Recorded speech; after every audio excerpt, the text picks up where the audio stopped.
তো আজকে আমরা বেসিক্যালি ইন্দাস ভ্যালি সিভিলাইজেশন পড়বো, মানে আমাদের টার্গেট হচ্ছে ইন্দাস ভ্যালি সিভিলাইজেশন, যেটা থেকে আমাদের ইতিহাসটা শুরু হচ্ছে বলতে না কেন পড়বো, টার্গেট হচ্ছে ওটা বললাম, আমি কথাটা কেন বললাম না ইন্দাস ভ্যালিতে পৌঁছবো তার আগে কিছুটা পোর্শন আমাদের কভার করতে হবে, সেটা আমরা গল্পের আকারে পড়বো। তো তার আগে একটা বিষয় বলি, ইন্দাস ভ্যালি সিভিলাইজেশন কেন ইম্পর্টেন্ট। ওকে, আমরা সবাই জানি যে ব্রিটিশরা ভারতবর্ষে প্রায় 200 বছর রাজত্ব করেছিল।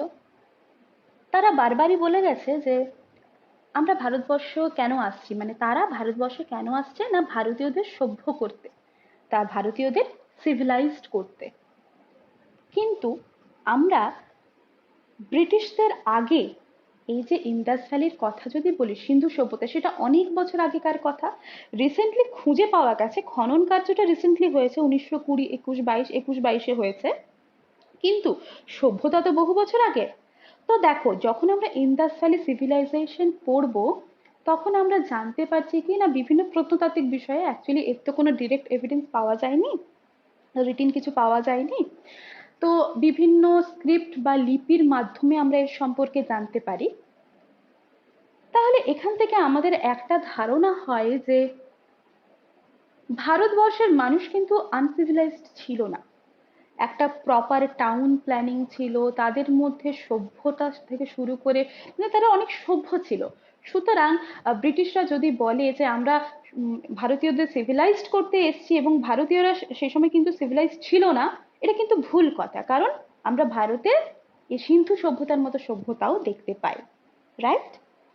আচ্ছা, এইবারে বিভিন্ন এজ সম্পর্কে বলবো। স্টোন এজটা খুব ইম্পর্টেন্ট কেন না, সিন্ধু সভ্যতা আমরা সবাই জানি যে চ্যালকোলিথিক পিরিয়ড, বেসিক্যালি নিওলিথিক থেকে শুরু হয়েছিল, নব্যপ্রস্তর থেকে শুরু হয়েছিল, কিন্তু এটা আমরা পড়বো চ্যালকোলিথিক, যাকে আমরা অল্টারনেটিভলি বলি তাম্রপ্রস্তর যুগ বা তাম্র ব্রোঞ্জ যুগ। অল্টারনেটিভলি নাম দেওয়া হয় কারণ তামা, ব্রোঞ্জ এগুলোর ব্যবহার ছিল। সব ডিটেলসে যাব। ওকে, তো সবাই একটু মন দিয়ে ক্লাস করবে, একদম যতটা ডিটেলসে করানো যায়, মেইনস বলো প্রিলি বলো, most of the portions cover হয়ে যাবে। আচ্ছা, তো এবারে বলি যে বিভিন্ন এজেস পড়তে গেলে, বিভিন্ন যুগ পড়তে গেলে আমাদের কয়েকটা বিষয় সম্পর্কে ধারণা থাকা দরকার। প্রথমে লিখেছি কি, প্রি হিস্টোরিক, প্রোটো হিস্টোরিক আর হিস্ট্রি। বিষয়গুলো কি, অনেক সময় তোমরা অনেক পরীক্ষায় দেখবে, খুব সম্ভবত এসএসসির অনেক আগে যদি প্রশ্ন দেখি, এরকম টাইপের প্রশ্ন আসতো বা এসেছে যে সিন্ধু সভ্যতা এই তিনটের মধ্যে কোন পিরিয়ডের আন্ডারে পড়বে, না প্রোটো হিস্টোরি কেন পড়বে। তো এই বিষয়গুলো সম্পর্কে আমাদের একটা ক্লিয়ার কনসেপ্ট থাকা দরকার। দেখো, প্রি হিস্টোরিক বাংলাগুলো হয়তো সব ক্ষেত্রে আমি বলতে পারবো না, ঠিক আছে, যতদূর সম্ভব প্রি হিস্ট্রি মানে ওই প্রাক ঐতিহাসিক যুগ বলা হয়। হ্যাঁ, আর প্রোটো মানে আদি ঐতিহাসিক, আর হিস্ট্রি মানে ইতিহাস, তোমরা জানো। তো এইগুলো কিভাবে ভাগ করা হয় আমি বলছি, না এর সোর্সের দিক থেকে বিচার করে, সোর্স বলতে উৎস। প্রি হিস্টোরিক পিরিয়ডের কথা বলি আমরা, সেগুলোকেই তার আন্ডারে ফেলি, প্রি হিস্ট্রিক মধ্যে আমরা ফেলি না যাদের কোনো রিটেন এভিডেন্স নেই। রিটেন এভিডেন্স বলতে যেমন ধরো আমরা বৈদিক সভ্যতায় এসে কি দেখব, রামায়ণ, মহাভারত, বিভিন্ন গ্রন্থ, বেদ, বিভিন্ন কিছু আছে, লেখা আছে, কলহনের রাজতরঙ্গিনী বা এর সামথিং কিছু একটা বই, তার সামথিং কিছু একটা বই, তো বিভিন্ন আমরা রিটেন রিসোর্সেস যেগুলো আমরা ডিরেক্টলি পেয়ে যাচ্ছি। তো যার রিটেন রিসোর্সেস আমরা ডিরেক্টলি পাবো সে পড়বে হিস্ট্রির আন্ডারে। দেখো, full of written resources, full of written sources, তাহলে সে গেল হিস্ট্রি। ফর এক্সাম্পল কি হতে পারে রিটেন সোর্স বলতে, বিভিন্ন বই হতে পারে, ঠিক আছে, ডিরেক্ট ইনডাইরেক্ট বিভিন্ন সোর্স, যেমন বিভিন্ন বই হতে পারে, বিভিন্ন ইনস্ক্রিপশন মানে লিপি হতে পারে, বিভিন্ন ম্যানুস্ক্রিপ্ট, সেটা ওয়ান টাইপ অফ লিপি বলতে পারি, বিভিন্ন মুদ্রা। তো এইগুলো হচ্ছে হিস্ট্রির আন্ডারে পড়বে। ফর এক্সাম্পল আমি এক্ষুনি বললাম না, ভেদিক পিরিয়ড থেকে শুরু করে মৌর্য, গুপ্ত, আরো যা যা পিরিয়ড আছে যার আমরা বিবরণী পাই, তোমরা মধ্যযুগের কথা বলতে পারো, আধুনিক যুগের কথা বলতে পারো, তো সেটা হচ্ছে হিস্টোরিক পিরিয়ড। ওকে, আচ্ছা, নেক্সট হচ্ছে আমরা তার আগেরটাতে যাব না, প্রোটো হিস্ট্রি। তাহলে হিস্ট্রিতে দেখলাম না এর আমরা একদম ডিরেক্ট ইনডিরেক্ট সোর্স পাবো যেটা রিটেন ফর্মে আছে। ওকে, আচ্ছা, প্রোটো হিস্টোরিক কি না, এর রিটেন সোর্স তো পাবো, কিন্তু সেগুলোকে আমরা পড়ে উদ্ধার করতে পারছি না, পাঠোদ্ধার করতে পারছি না। ওকে, দেখো ব্র্যাকেটে কি লিখেছি, we have the written sources but what is written is not understood, so we don't know the meaning of those letter or symbols।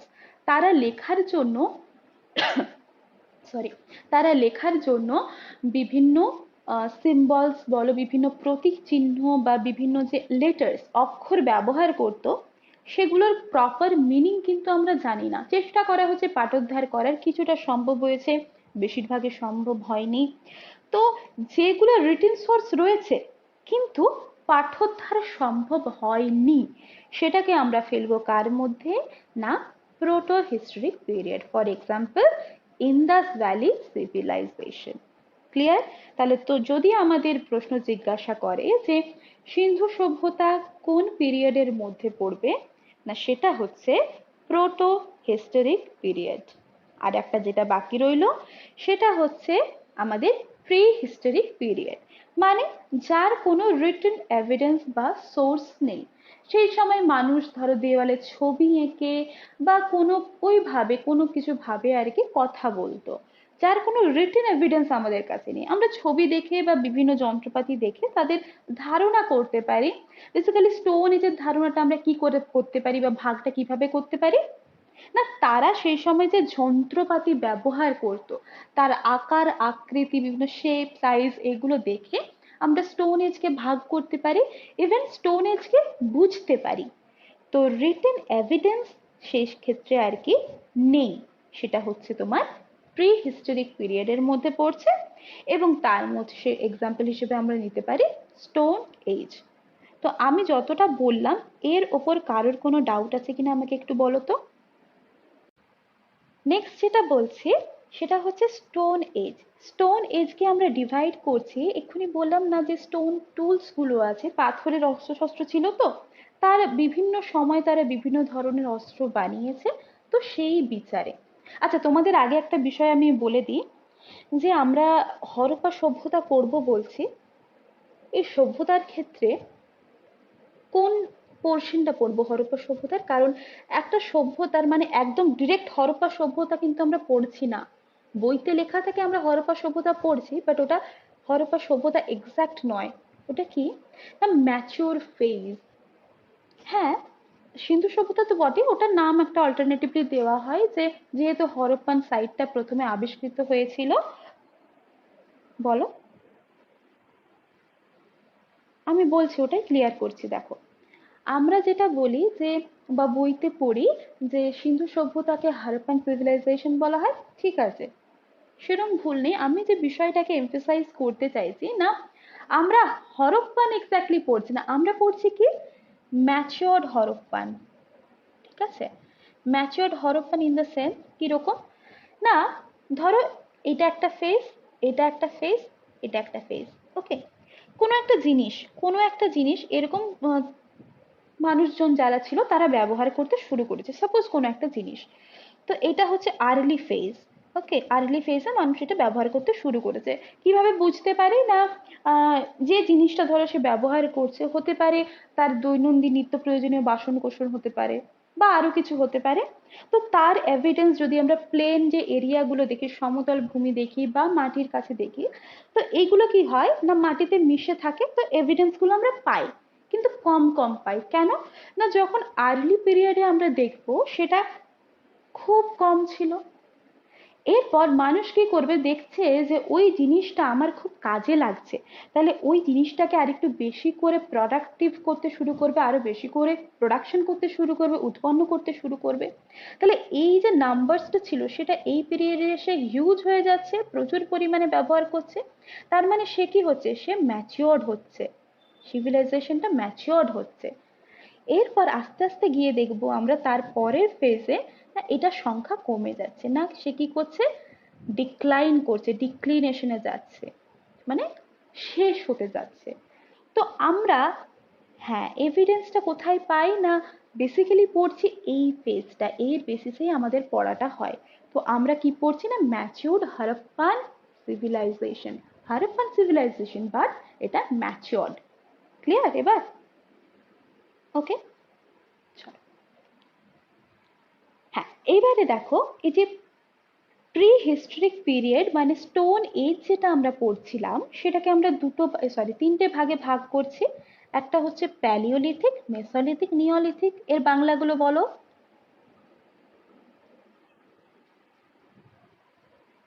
একদম।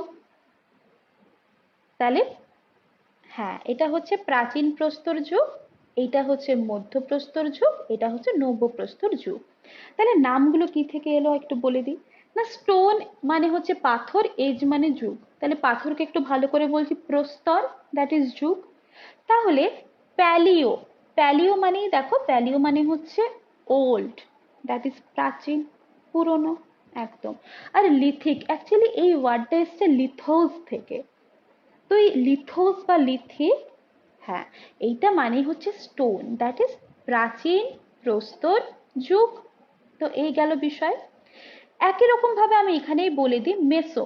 আমরা বলি না যে মেসো বলতে মধ্যিখানের একটা বিষয়, মাঝখানের একটা বিষয়। তো মেসোলিথিক মানে, লিথিক মানে কি বললাম, পাথর মানে প্রস্তর, তাই না? একদম। তাহলে মধ্যপ্রস্তর যুগ। আর নিও মানে আমরা বলি কি নতুন একটা বিষয়, নিউ টাইপের বিষয়, তার মানে নিওলিথিক হয়ে যাবে নব্যপ্রস্তর যুগ। তাহলে এইবারে আমরা এক এক করে প্রত্যেকটা ফেজে আসি। সেটা হচ্ছে প্যালিওলিথিক এজ যেটা, এটাকেও আমরা ভাগ করি লোয়ার, মিডল, আপার। কারণ দেখো, আমরা যে কোনো জায়গাতে পৌঁছই, আমরা যখন মধ্যযুগেও যাই বা প্রাচীন যুগের ক্ষেত্রেও বলি, সেখানে আমরা কি দেখি না, হঠাৎ করে তো সে একটা জোনে আমরা পৌঁছে যাচ্ছি না। আমরা যখন দিল্লি সুলতানেত পড়ছিলাম, আমরা কি বলেছি না, হঠাৎ করে তো টুপ করে আমি দিল্লি সুলতানেতে গিয়ে বসে গেলাম, সেরম তো নয়। তো আস্তে আস্তে তার আগের যে বংশগুলো ছিল সেগুলো ডিক্লিনেশন হবে, তারা কি বলবো আর কি, তাদের যে সাম্রাজ্য বংশ তার অবসান হবে, তবে সে নতুন হবে। তার মানে কি হয়, আর্লি, এখন যেখানে আমি লোয়ার কথাটা ইউজ করছি, ডাইনাস্টির ক্ষেত্রে যে আমি আর্লি কথাটা বলছি, মানে ওই জিনিসটা প্রতিষ্ঠিত হওয়ার আগে, তার আগে কিছু একটা বিষয় ছিল, that is early. Then middle বলতে মানে যখন জিনিসটা হচ্ছে, ওই বংশটা রয়েছে, সেটা বলছি। আর আপার বলতে যেখানে বলছি আর কি, মানে লেট বলছি। ধরো লেট মুঘল পিরিয়ড, না মুঘলরা ছিল কিন্তু তারা তাদের ঠিকঠাক মতো শাসন কার্য চালাতে পারেনি, সেই কারণে তাদের ডিক্লিনেশন হয়েছে। তো এইভাবে বিভিন্ন নামকরণটা আমরা চেঞ্জ করছি, কিন্তু ফেজটা আমরা জেনারেলি তিনটে ফেজ হিসেবে ভাগ করতে পারি। ওকে, টাইম পিরিয়ড মনে রাখার কোনো দরকার নেই, খেয়াল করবে কি কি মনে রাখতে হবে, আমি হাইলাইট করেছি। একটু এই দিকটা আমরা দেখব, আমি জুম করছি। দেখো, লোয়ার প্যালিওলিথিক এজ যেটা, সেখানে কি হয় না, most of the portion lower প্যালিওলিথিকের মোস্ট অফ দ্য যে টাইম পিরিয়ড, সেটা কভার করছে কি আইস এজ, মানে বরফের যে সময়কালটা পৃথিবীতে সৃষ্টি হয়েছিল। তো বেশিরভাগ অংশ প্রচন্ড ঠান্ডা ছিল, দিয়ে আস্তে আস্তে সব কিছুর ডেভেলপমেন্ট হয়। তো লোয়ার প্যালিওলিথিক এজের বেশিরভাগ পোর্শনটাই কভার করে কে আইস এজ।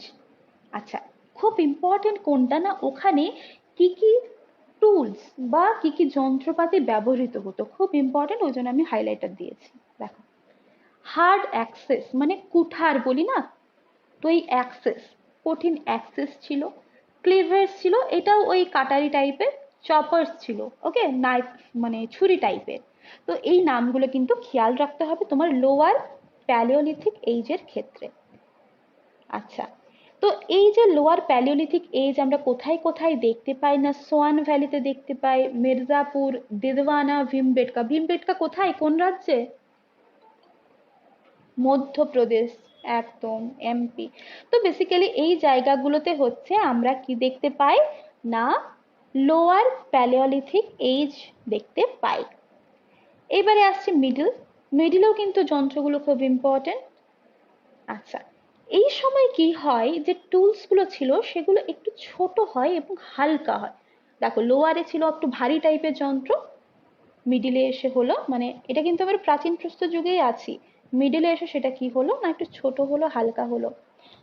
তো এই সময় কি ব্যবহার হতো? স্ক্র্যাপার্স। পরীক্ষায় প্রচুর আসে স্ক্র্যাপার্স। এটা কিন্তু তোমার প্রাচীন প্রস্তর যুগেই পাচ্ছি, কিন্তু ওই প্রাচীনের আবার মধ্যিখানটায়। হ্যাঁ, বিভিন্ন ব্লেডস পাচ্ছি, ব্যারেলস পাচ্ছি, পয়েন্টস পাচ্ছি, তো এগুলো ওই টাইপেরই।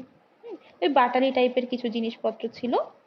এগুলো কোথায় দেখা যায় না Narmada valley, Tungabhadra valley, basically middle east, middle south পোর্শনে, ঠিক আছে? তো এই জায়গাগুলোতে তোমার দেখা যায় হচ্ছে মিডল স্টোন এজ, যেটা প্যালিওলিথিক এজ। এবারে আমরা আসছি আপার প্যালিওলিথিক এজ। তো এখানেও কিন্তু বিভিন্ন ব্লেড ব্যবহার করা হতো এবং বোরিং টুলস ব্যবহার করা হতো, এটা অতটা ইম্পর্টেন্ট নয়। এবারে দেখো, এই যে আমরা থার্ড যে ফেজটা আছে প্রাচীন প্রস্তর যুগ, সেখানে আমরা কি দেখছি না মানুষ অনেক সভ্য হচ্ছে। সব মানে প্রথমে শুরু হয়েছিল যেমন ধরো রবাস্টাস থেকে শুরু হয়ে আস্তে আস্তে হোমো সেপিয়েন্সে যাচ্ছে। তো এই প্রাচীন প্রস্তর যুগের লাস্ট ফেজটাতে এসে আমরা দেখতে পারি কি emergence of homo sapiens. Homo সেপিয়েন্সের অস্তিত্ব আমরা দেখতে পাই বা গ্যাদারিং দেখতে পাই।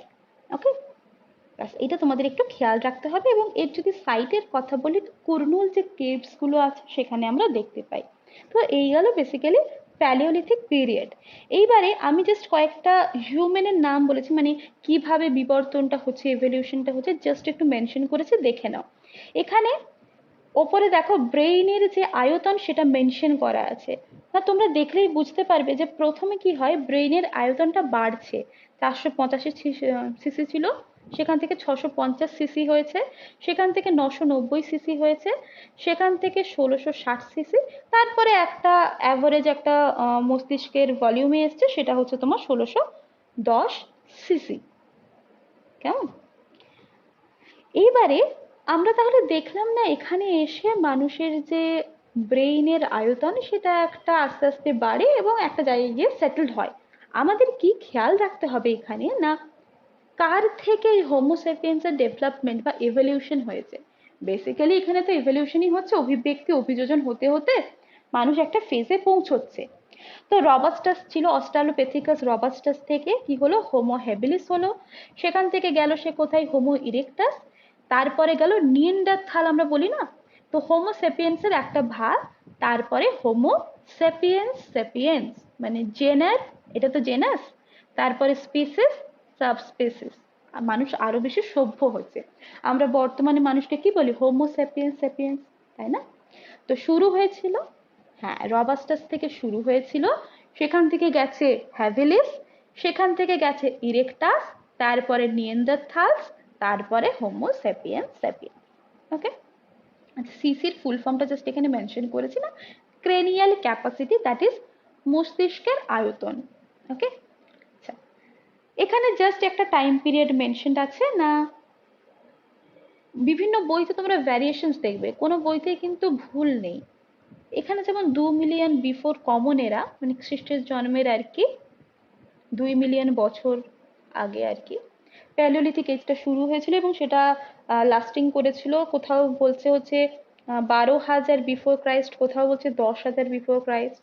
আবার নিওলিথিক আমরা যদি দেখি, সেটা নিওলিথিকটা শুরু হয়েছে কোথাও 8,000 বিফোর ক্রাইস্ট, কোথাও 10,000 বিফোর ক্রাইস্ট।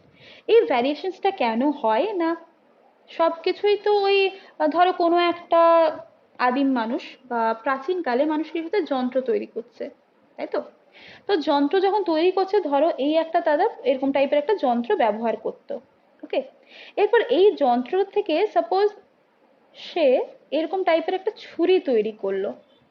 তাহলে ছুরি তৈরি করলো মানে কি, এইটাকে সে ভাঙতে ভাঙতে ছুরি তৈরি করছে।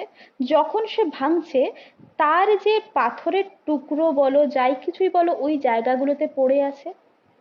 তখন তো এখন যারা এভিডেন্স পাচ্ছে বা ব্যক্ত করছে তারা তো সেই সময় প্রেজেন্ট ছিল না।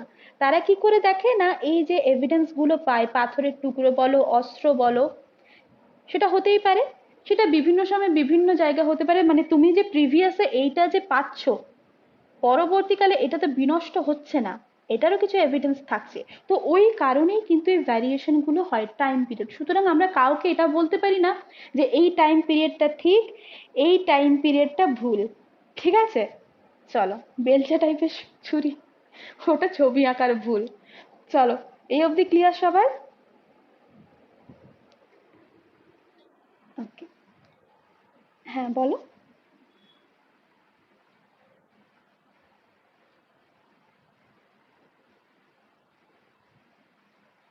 হ্যাঁ। হুম।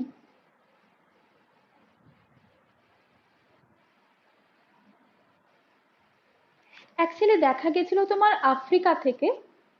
আচ্ছা, বেসিক্যালি ওটা জেনারেট, মানে ওখান থেকে জেনারেট হচ্ছে বলা যেতে পারে।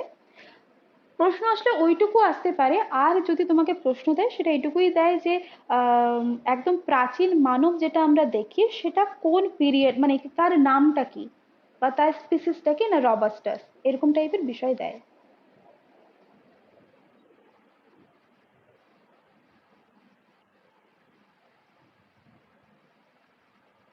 ও তাহলে ওটা অপশন ওয়াইজ ডিপেন্ড করবে।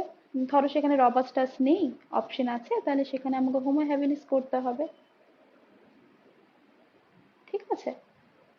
তো এরকম টাইপের বিভিন্ন প্রশ্ন দিতে পারে। মানে মোটামুটি এর মধ্যে তোমরা পেয়ে যাবে, কোয়েশ্চেন আশা করা যায়। কেমন?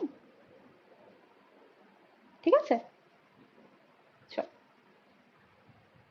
আচ্ছা, এখানে দেখো আমি দুটো ওয়ার্ড মেনশন করেছি, হান্টার্স আর অবজার্ভার্স। তো প্রাচীন যুগে, মানে প্রাচীন প্রস্তর যুগে আমরা যদি দেখি, মানুষ কি করতো না, পশু শিকার করত, তারা হান্টিং করত। ওকে। আস্তে আস্তে তারা কি হচ্ছে, অবজার্ভ করতে শুরু করলো, তার চারপাশটাকে অবজার্ভ করতে শুরু করলো না মেসোলিথিক পিরিয়ডে গিয়ে। কি করছে, প্রথমে সে দেখলো, মানে প্যালিওলিথিকে সে দেখলো না সামনে দিয়ে একটা হরিণ যাচ্ছে বা সামথিং কিছু যাচ্ছে, মেরে ফেলে তারা ওটাকে ঝলসানো মাংস বা তখনও সেরকম আসেনি, মানে মেরে ফেলতো, কাঁচা মাংস খেত তারা। ওকে। তো তারা হান্টিংটা করতো।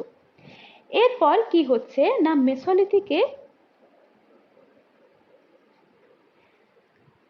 মেসোলিথিকে কি হচ্ছে না, তারা যে অবজার্ভ করছে, কি অবজার্ভ করছে, ধরো কোনো একটা জায়গায় তারা আছে, বেসিক্যালি তারা তো যাযাবর টাইপের ছিল, বর্বর টাইপের ছিল না, কোনো একটা জায়গায় তারা বসে আছে, এবারে তার আশেপাশে যে গাছগুলো আছে সেই গাছগুলোতে সে দেখলো একটা ফল হয়েছে, বা ফলের বীজটা মাটিতে পড়লো।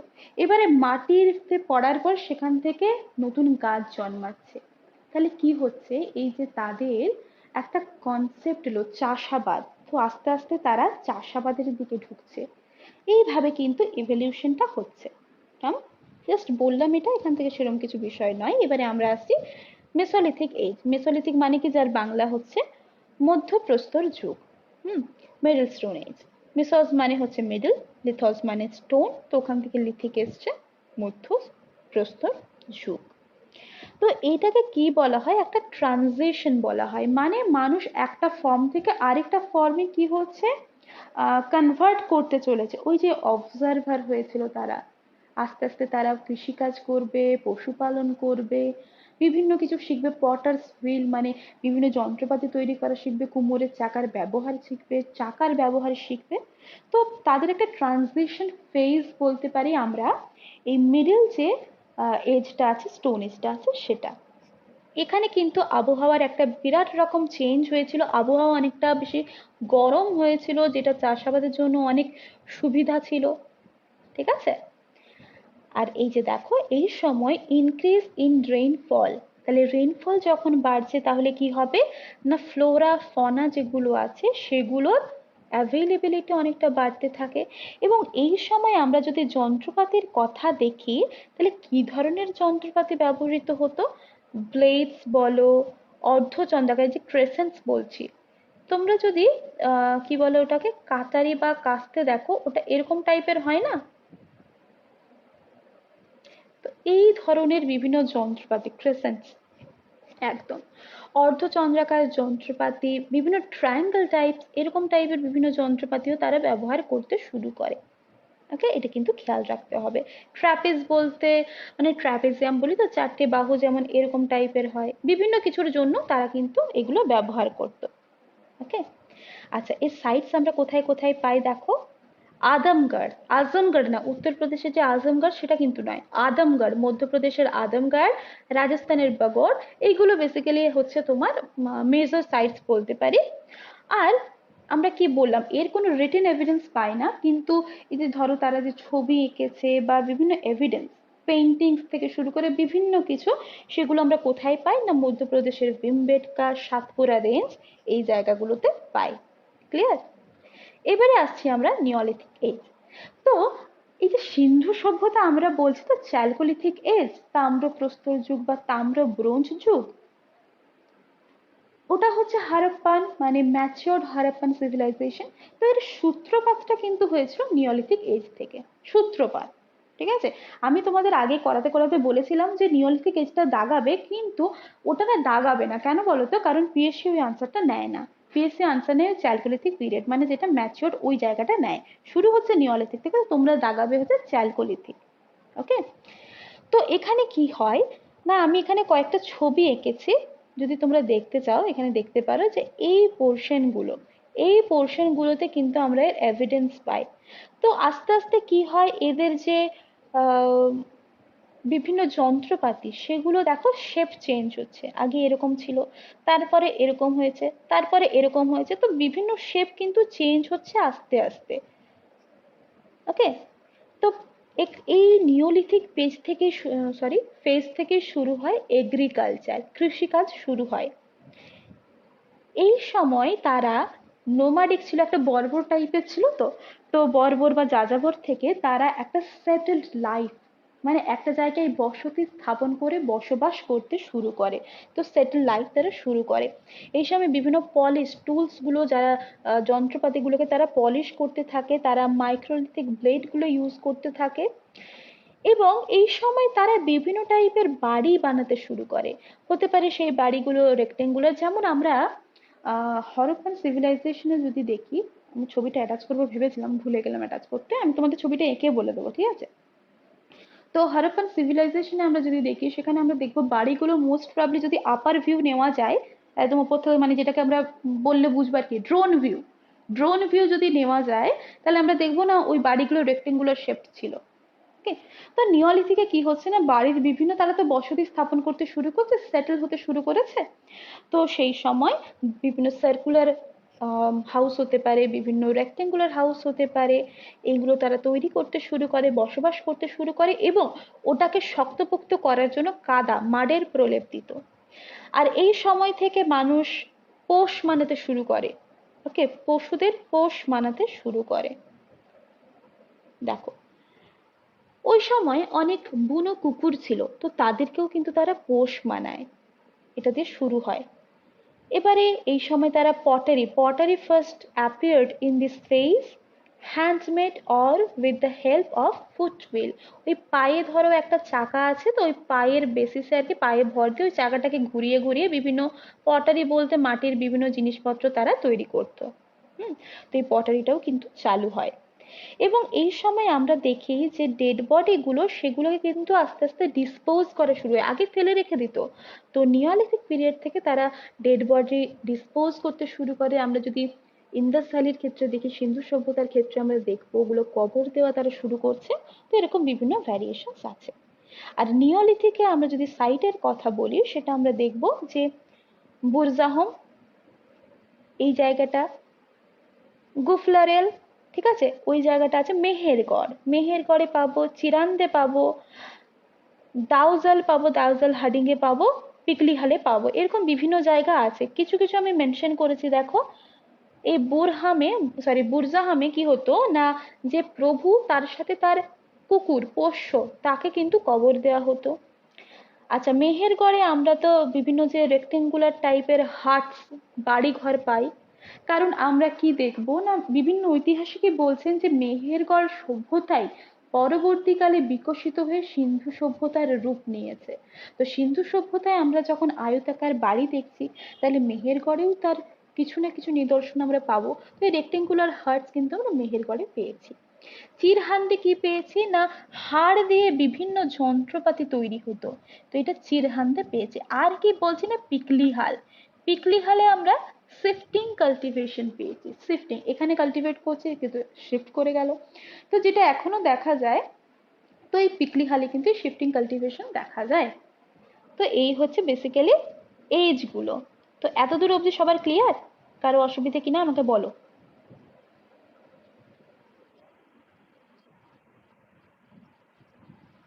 হ্যাঁ,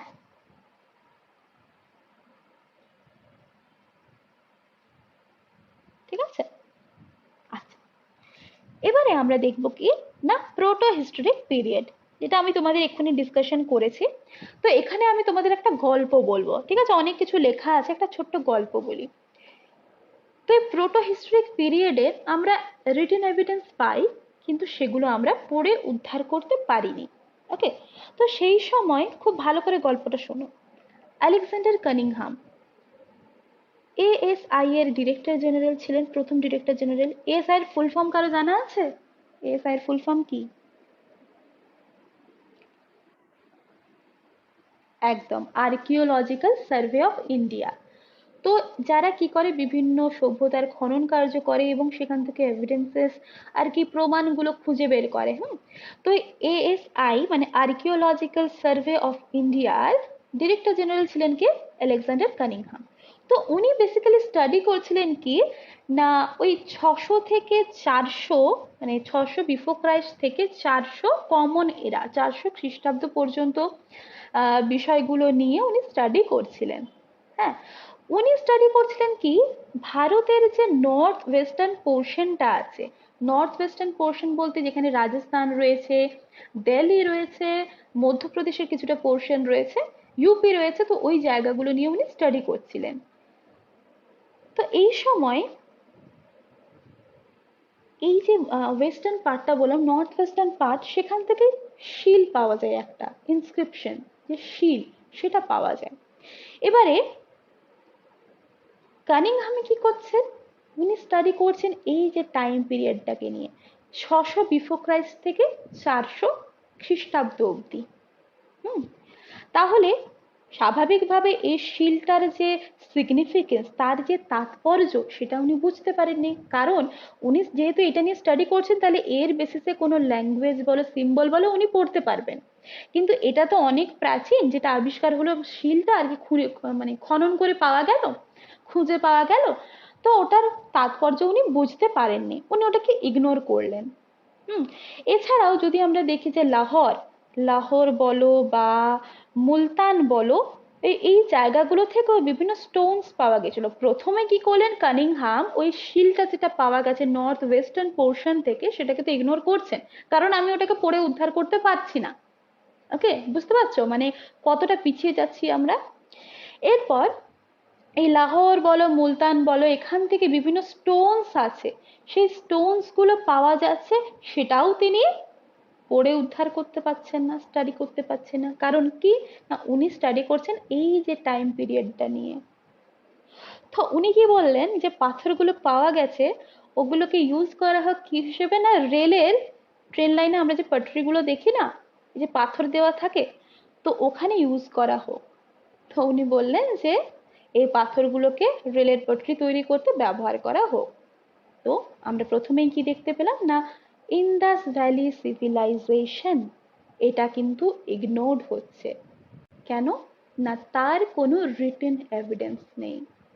পরবর্তীকালে আমরা যদি দেখি না 20 শতকের দিকে মানে 1921-22-এর দিকে দয়ারাম সাহানি, রাখাল দাস বন্দ্যোপাধ্যায়, এনারা বিভিন্ন শিলের সন্ধান পান, সেটা হরপ্পা থেকে, মহেঞ্জোদারো থেকে। এবং আমরা যদি আরেকটু পেজটাকে স্ক্রল করে একটু দেখতে পাবো, বোধহয় অ্যাটাচ করা আছে, হ্যাঁ, 1924-এ জন মার্শাল, 1924-এর দিকে আর্কিওলজিক্যাল সার্ভে অফ ইন্ডিয়ার ডিরেক্টর জেনারেল কে ছিলেন? John martial. উনি অ্যানাউন্স করলেন কি একটা নতুন সিভিলাইজেশনের ডিসকভারির কথা অ্যানাউন্স করলেন, এবং ওই যে খনন কার্য করার ফলে একটু হদিশ পাওয়া গেছে এবং ওনারা ওই বিষয়টা সম্পর্কে ইন্টারেস্ট রাখছেন, সেইখান থেকে শুরু হচ্ছে ইন্দাস ভ্যালি সিভিলাইজেশনের জার্নিটা। তাহলে আজকে আমরা একটা নতুন গল্প জানলাম, ইন্টারেস্টিং না? হ্যাঁ, এইবারে এখানে কিছু বিষয় বলি না। ইন্দাস ভ্যালি, আমরা ইন্দাস ভ্যালিতে ঢুকছি তার আগে বলি না, ইন্দাস ভ্যালি সিভিলাইজেশনের সমসাময়িক কন্টেম্পোরারি মানে সমকালীন আর কি অনেক সভ্যতা ছিল। যেমন মেসোপটেমিয়ান সভ্যতা, তোমরা জানো যে মেসোপটেমিয়া বা সুমেরের সাথে ইন্দাস ভ্যালির লোকেরা ব্যবসা বাণিজ্য করতো। ওকে, একদমই তাই। সেই সময় ইজিপশিয়ান যে সিভিলাইজেশন সেটার কথা আমরা পাই। তো এরকম আমরা বিভিন্ন সিভিলাইজেশনের কথা আমরা পাই।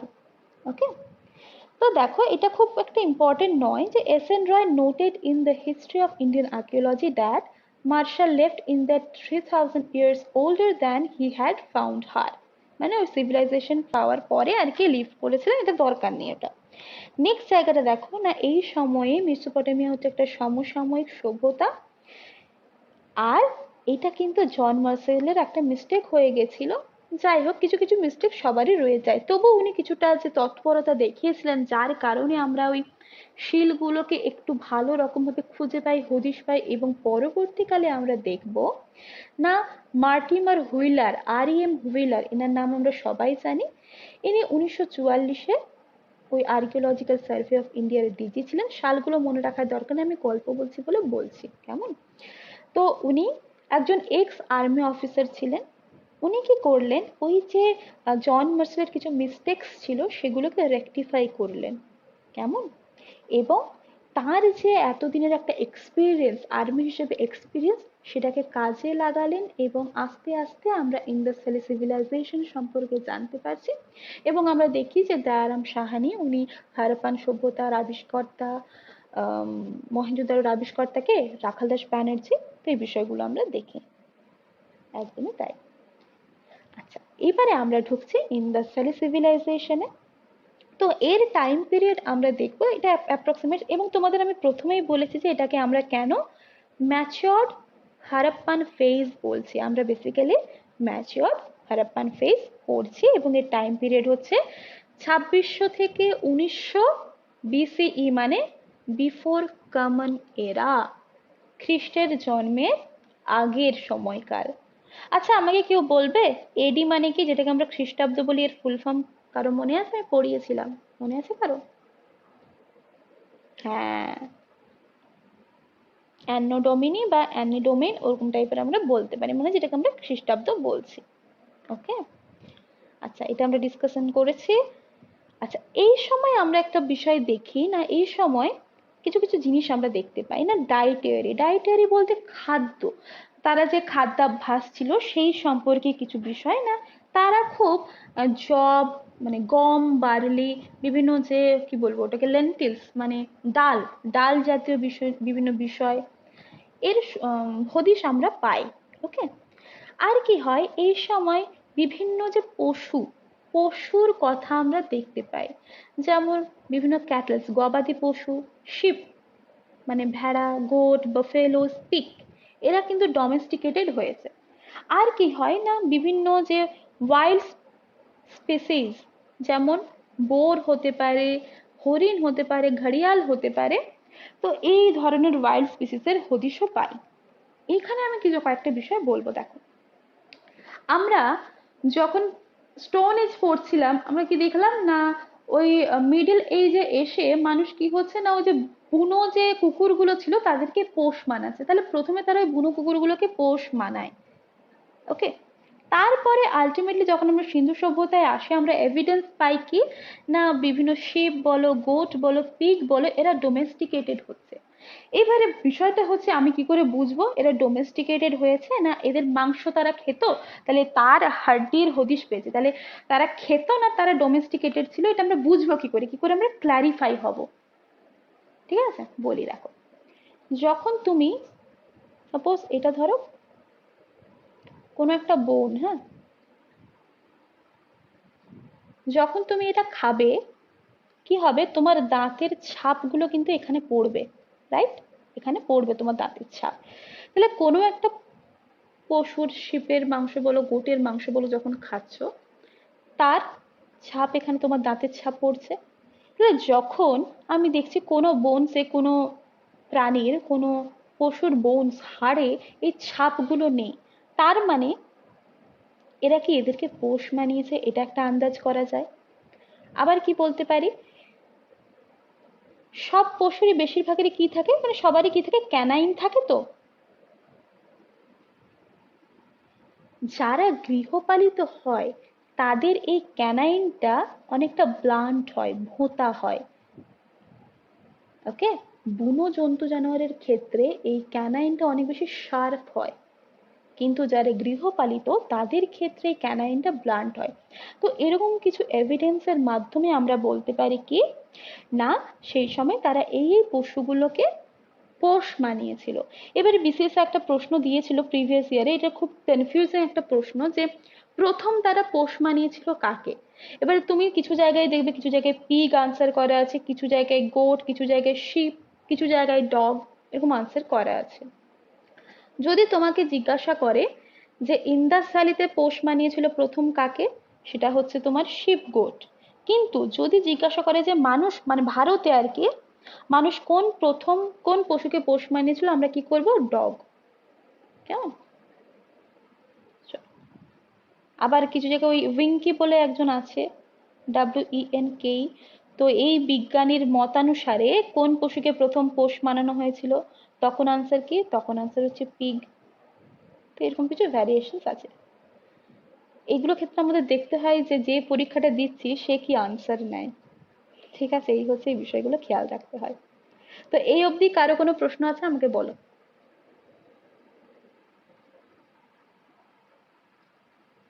ঠিক আছে, আমরা কোয়েশ্চেন আনসার আলোচনা করব। নেক্সট দেখো, নেক্সট হচ্ছে এগ্রিকালচারাল টেকনোলজি।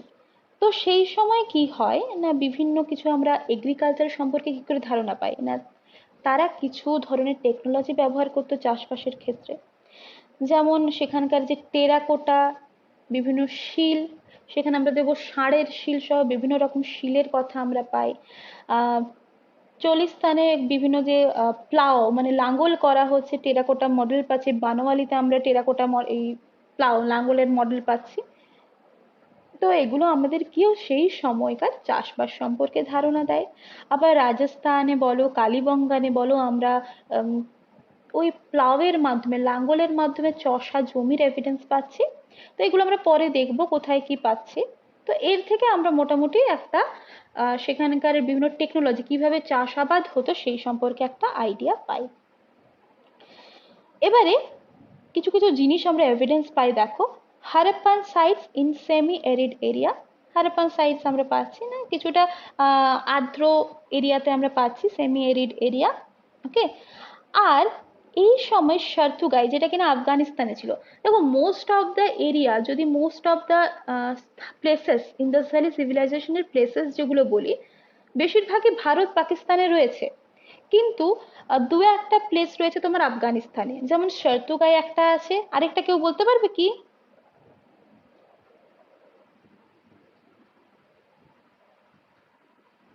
মুন্ডিগাক, ঠিক আছে, মুন্ডিগাক। তো এগুলো বেসিক্যালি তোমার আফগানিস্তানে আছে, ওটা তুমি দেখবে মেহেরগড়টা বেলুচিস্তানে আছে, ওগুলো আমরা পড়বো। কেমন? এছাড়া ধোলাভিরাতে আমরা যদি কিছু ফাইন্ডিংস এর কথা বলি, ওয়াটার রিজার্ভ করে রাখা হতো, এটা পাই। তারপরে পরে দেখবো আমরা মহেঞ্জোদারোতে গ্রেট বাথ, গ্রেট গ্রানারি এগুলো পাবো, মানে স্নানাগার, বৃহৎ স্নানাগার, বৃহৎ শস্যাগার, সেগুলো মহেঞ্জোদারোতে পাই। এরকম বিভিন্ন ফাইন্ডিংস আছে। এবারে যেটা খুব ইম্পর্টেন্ট সেটা হচ্ছে টাউন প্ল্যানিং। টাউন প্ল্যানিং বলতে গেলে আমাকে মহেঞ্জোদারোর কথা এক্সাম্পলটা খুব অ্যাপ্রোপ্রিয়েট। আমি একটা ছবি আঁকছি, জাস্ট ধরো এটা হচ্ছে একটা এরিয়া। কেমন? এইবারে এই এরিয়াটায় আমার ছবিটা অ্যাটাচ করা উচিত ছিল, বোঝা যেত, তো আমি এখানে বোঝানোর চেষ্টা করছি। এখানে দুটো ভাগ ছিল। ওকে, এই জায়গাটায় ছিল কি আপার টাউন, মানে এদের টাউন প্ল্যানিংটা কতটা উন্নত। আপার টাউন ছিল আর এটা ছিল লোয়ার টাউন। এই যে আপার টাউন যেটা বা আপার সিটি যেটা, সেটাকে আমরা বলছি কি সিটাডেল। আমরা ইন্দাস ভ্যালি সিভিলাইজেশন সিন্ধু সভ্যতার বেশিরভাগ জায়গায় দেখব দুটো টাউনে বিভক্ত, আপার টাউন লোয়ার টাউন। জাস্ট কিছু জায়গা আছে যেখানে তিনটে টাউন আছে, এবং কিছু জায়গা আছে যেখানে সিটাডেলটা থাকছে না, যেমন শান হুদারোতে সিটাডেল নেই। একদমই তাই। আচ্ছা, তো আমরা কি দেখলাম না বেশিরভাগ সিটিজই হচ্ছে আপার লোয়ার এই ভাগে বিভক্ত আছে। যেটা বলবো না, যদি আমরা ছবিটা দেখি এখানে দেখব যে তার চারপাশে একটা বাউন্ডারি আছে, মানে ফর্টিফিকেশন, ফোর্ট, দুর্গ তৈরি হচ্ছে। ওকে, রক্ষার জন্য দুর্গ তৈরি হচ্ছে। আবার দেখবো, তোমাদের প্রথমেই বলছিলাম যে লোয়ার যে পোর্শনটা আছে সেখানে আয়তাকার বাড়িগুলো দেখবো। তাহলে বাড়িগুলো বেশিরভাগই আমরা যদি ড্রোন ভিউ দেখি, তাহলে বাড়িগুলো বেশিরভাগই হচ্ছে আয়তাকার রেক্টেঙ্গুলার শেপে ছিল। ইভেন বাড়িগুলো কিন্তু একজন আরেকজনকে 90 ডিগ্রি অ্যাঙ্গেলে কাট করছিল। কেমন, এটা একটা খুব ভালো বিষয়। আরেকটা বিষয়, এই যে আপার টাউন যেটা, সেটা কিন্তু অনেকটা মানে এই নর্মালি লোয়ার টাউনটা যে গ্রাউন্ড লেভেলে আছে তার থেকে একটু ওপরে লেভেলটা একটু ওঠানো ছিল আপার টাউনের ক্ষেত্রে। হতে পারে সেখানে কোনো এলাইট এলিট পিপলরা ছিলেন আর কি, অভিজাত ব্যক্তিরা ছিলেন, বা যারা আর কি অভিজাত বলতে পারি, ঠিক আছে, অ্যারিস্টোক্রেট বলতে পারি, তো তারা ছিলেন। তো এরকম বিভিন্ন দেখো সিন্ধু সভ্যতাতেও কিন্তু আমরা একটা ডিসক্রিমিনেশন পাচ্ছি। সেই অর্থে ডিসক্রিমিনেশন নয় যেমন আমরা পরবর্তীকালে দেখবো যে কাস্টের বিষয়ে বলো বা বিভিন্ন কিছুর বিষয়ে যে ডিসক্রিমিনেশন দেখতে পাচ্ছি, সিন্ধু সভ্যতায় সেরকম ডিসক্রিমিনেশন নেই। বাট তবুও এই যে থাকার ব্যাপারে বলো, সোশ্যাল ডিফারেন্স, বেসিক্যালি বলতে গেলে আমরা সোশ্যাল ডিফারেন্স পাচ্ছি। কেন না, আমরা যদি আরেকটু দেখি এগুলো ছাড়াও, ওখানে যে বাড়িগুলো ছিল না, বাড়িগুলোতে জানালা সেরকম ছিলই না। কেন না, এইটুকু ধারণা করা যেতে পারে, আইডিয়া করা যেতে পারে না, তারা চাইতো একটা প্রাইভেসি মেনটেন করতে। কেমন, তো তাহলে কি আসছে, একটা সোশ্যাল ডিফারেন্সের একটা বিষয় চলে আসছে। ওকে, চল, তাহলে টাউন প্ল্যানিংটা আমরা দেখলাম। এখানে সবকিছুই বলা আছে, যেটুকু আমি বললাম সবই এখানে বলা আছে। এটা দেখো এক্সেপশনস, আমি বললাম না যে টাউন প্ল্যানিং এর ক্ষেত্রে আমরা বেসিক্যালি দুটো সিটি দেখছি, দুটো টাউনের কথা দেখছি। তাহলে তিনটে টাউন আছে কোথায়, ধোলাভিরাতে আছে, আপার, মিডল আর লোয়ার। ওকে, ধোলাভিরা। আচ্ছা, লোথাল কিন্তু ফর্টিফাইড ছিল না, মানে দুর্গ ঘেরা ছিল না। আর একটা তোমরা যেটা বললে না, শান হুদারো, এখানে কিন্তু আপার টাউন ছিল না, কোনো সিটাডেল ছিল না। ক্লিয়ার? আচ্ছা, এবারে আসি মহেঞ্জোদারো।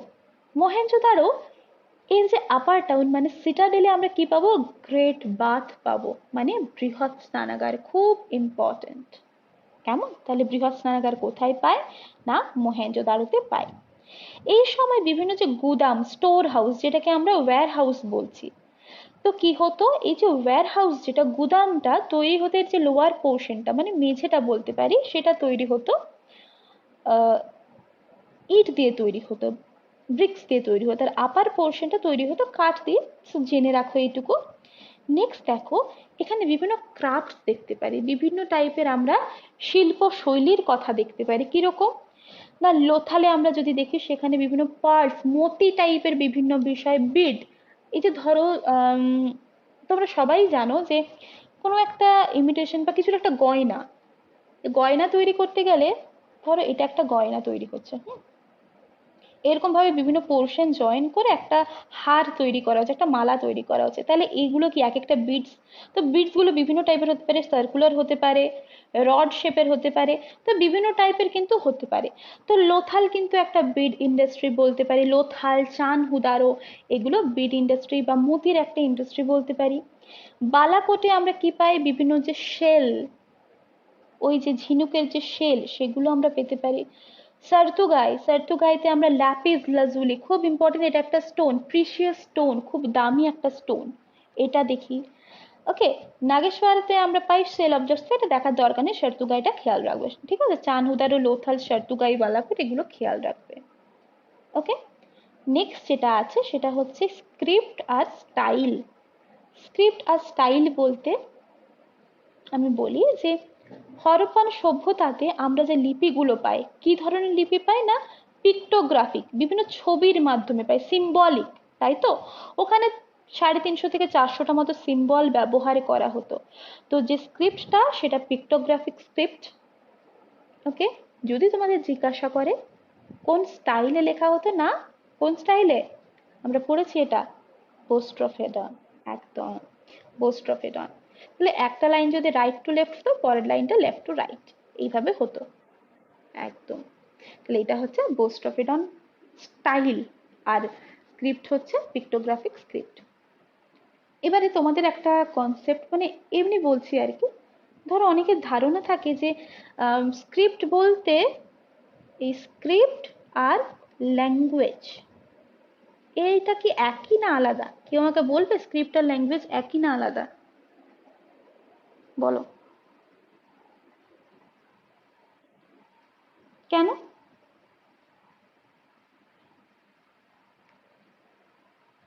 বলো।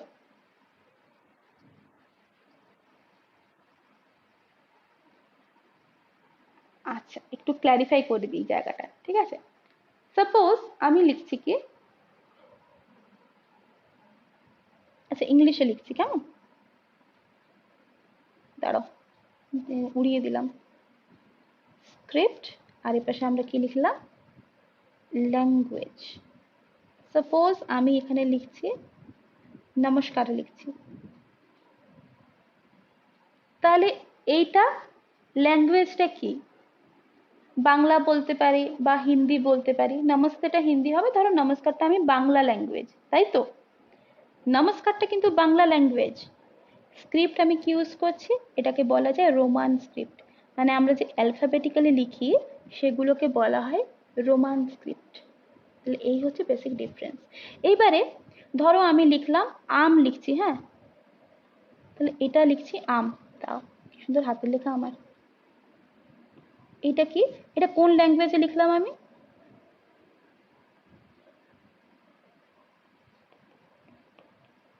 হিন্দি বলতে পারি, তাই তো? হিন্দি। কিন্তু স্ক্রিপ্টটা কি? দেবনাগরী। হরফ আর ভাষা, ঠিক আছে? বোঝা গেছে? এই হচ্ছে বেসিক ডিফারেন্স। যাই হোক, এটা এমনি বললাম, জেনে রাখা ভালো। আচ্ছা, এবারে আমরা হরপ্পা সভ্যতা মেহেরগড় সভ্যতা সম্পর্কে কিছু জানবো। তার আগে একটা বিষয় আমি এখানে এঁকে দিই, তোমরা এটা নোট ডাউন করে নিতে পারো, কেমন? ওরা একটা প্লাস সাইন দিলাম। কেন না আমি এখানে দিক নির্দেশক করব, দিক নির্দেশনা করব আর কি। হ্যাঁ, একদম। নর্থ সাউথ ইস্ট ওয়েস্ট, এটা কিন্তু তোমার ইন্দাস ভ্যালি সিভিলাইজেশনের যে বিভিন্ন সাইট, যেমন আমরা কি বলি ভারতের একদম দক্ষিণ প্রান্তে কে আছে, কোন বিন্দু বা কোন স্থান, কে আছে ভারতের দক্ষিণ প্রান্তে? ইন্দিরা পয়েন্ট। মেনল্যান্ড হলে তখন হয়ে যেত কন্যাকুমারীকে, যেহেতু আমি টোটাল ইন্ডিয়া বলছি, ইন্দিরা পয়েন্ট হবে। উত্তরে কে আছে ভারতের? ইন্দিরা কল আছে উত্তরে, একদম। আচ্ছা, পূর্বে কে আছে? হ্যাঁ, পূর্বে আছে অরুণাচল প্রদেশের কিবিথু, আর পশ্চিমে কে আছে?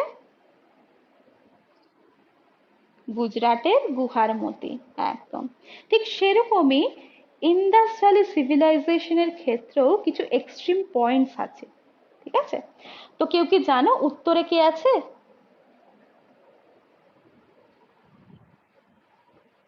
হ্যাঁ, মান্ডা। হ্যাঁ, তো এই মান্ডাটা হচ্ছে জম্মু কাশ্মীর, ঠিক আছে? সাথে লিখে রাখো জম্মু। তো উত্তরে ইন্দাস ভ্যালি সিভিলাইজেশন, আমি এখানে আইভিসি বরং লিখে দিচ্ছি। ওকে। আচ্ছা, দক্ষিণে তোমরা কি বললে? দৈমাবাদ বা দৈমাবাদ, এটা কোথায় আছে? মহারাষ্ট্র, ঠিক আছে? ব্র্যাকেটে কিন্তু এমএইচ লিখে রাখতে পারো, মহারাষ্ট্র। আচ্ছা, পূর্বে কে আছে? হ্যাঁ, একদম, আলমগীরপুর, যেটা কোথায়? ইউপি, ঠিক আছে। আচ্ছা, ওয়েস্টে কে আছে? পশ্চিমে? সুটকা সেন্ডর, ঠিক আছে। হ্যাঁ, যেটা পশ্চিম বালুচিস্তান, একদম পশ্চিম বালুচিস্তান। তো এটা কিন্তু আমাদের খেয়াল রাখতে হবে। আর এই সাউথে তোমরা দেখবে কিছু কিছু জায়গায় মালওয়ান বলে জায়গা আছে। তো মোস্ট অফ দ্য পোর্শন আমরা দৈমাবাদ অপশনটাই দেখবো, ওটাই আমরা কারেক্ট করবো, কেমন? তো এই হচ্ছে চারটে এক্সট্রিম পয়েন্টস অফ আইপিসি। এবারে চলো এখানে, হ্যাঁ এখানে আমি জাস্ট এইটুকু অ্যাটাচ করেছি যে সিন্ধু সভ্যতা বিভিন্ন কারণে তো ধ্বংস হয়েছিল। তো বিভিন্ন জন বিভিন্ন সম্পর্কে মতামত দিয়েছেন, ওটা একটু দেখে নিই আমরা, দিয়ে আমরা ওই আমার যে আগে স্লাইড পড়েছিলাম ওগুলো আমরা যাচ্ছি। দেখো, গর্ডন চাইল্ড বেসিক্যালি, আগের স্লাইডটা তো আমি উড়িয়ে দিলাম।